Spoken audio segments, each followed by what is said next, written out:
La méthode de Dieu est de nous montrer ce dont nous avons besoin. Et réalisez-vous que cette division de l'âme et de l'esprit est nécessaire pour que votre esprit puisse agir librement, sans aucun mélange avec la vie de l'âme.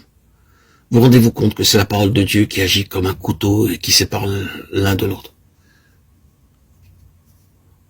La parole de Dieu est l'arme dont Dieu se sert pour ce travail. La parole de Dieu est vivante, efficace, plus pénétrante qu'une épée à deux tranchants. Elle atteint jusqu'à la division de l'âme et de l'esprit. Hébreux 4:12. Il y a une division qui est nécessaire, produisant une séparation allant jusqu'aux jointures et aux moelles, discernant les pensées et les intentions du cœur. Littéralement en grec, les conceptions mentales se rapportant à l'intelligence.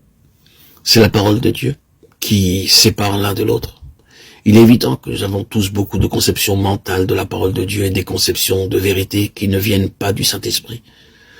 Des conceptions, par exemple, de la manière dont Dieu devrait agir, de notre impuissance à discerner son action quand il agit contrairement à nos conceptions mentales.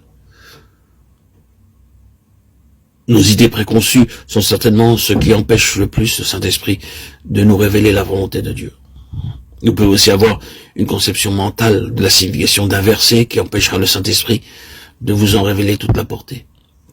Cette division, je le répète, est absolument nécessaire. Quand il vous semble difficile d'être guidé par Dieu, c'est parce que vous ne laissez pas Dieu vous guider clairement, et cela à cause de votre incapacité à discerner la différence entre les choses de votre entendement et les choses de votre esprit. De là la nécessité de connaître la croix, d'être mort selon la chair, et de laisser la parole de Dieu agir en nous comme une épée aiguë de tranchant, divisant l'âme de l'esprit. Le Saint-Esprit demeure dans notre esprit, son esprit dans l'homme intérieur. Le corps est le temple du Saint-Esprit. Il est vrai, mais ce n'est qu'une simple enveloppe autour du sanctuaire dans lequel il habite. Cette enveloppe, ce fourreau, peut être vivifié par la vie de Christ.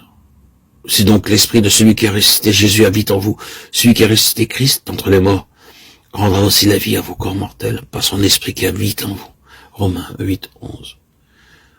Il nous faut connaître à un très haut degré cette vie divine, vivifiant nos corps, afin que nous soyons capables de soutenir la lutte actuelle.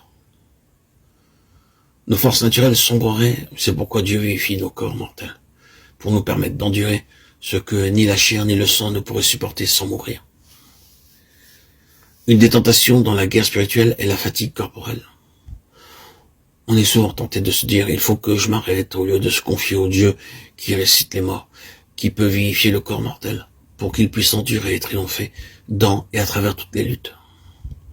Dieu prépare en ce moment des âmes auxquelles il enseigne le sens profond de la croix du calvaire.